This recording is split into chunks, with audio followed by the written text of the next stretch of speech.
As Hayes was considering buying this property and then doing some restoration on it, we had just bought the house and it was a wreck and we did all kinds of work on it.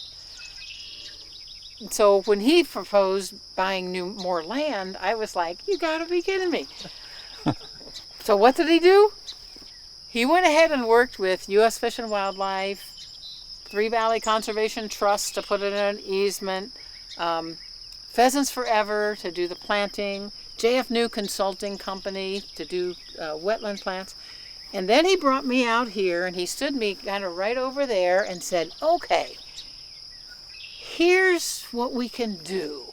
U.S. Fish and Wildlife will put in 2 wetlands and all the runoff from that farm fields, all that agricultural land, is going to be caught here and kept back from running into the stream, which runs downstream and right by our house. As a stream ecologist, that was exactly the right button to push because it was, okay, either start doing what you're talking about or just stop talking.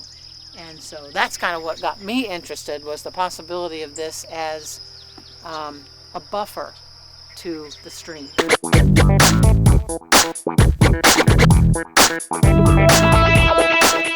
Do you love science?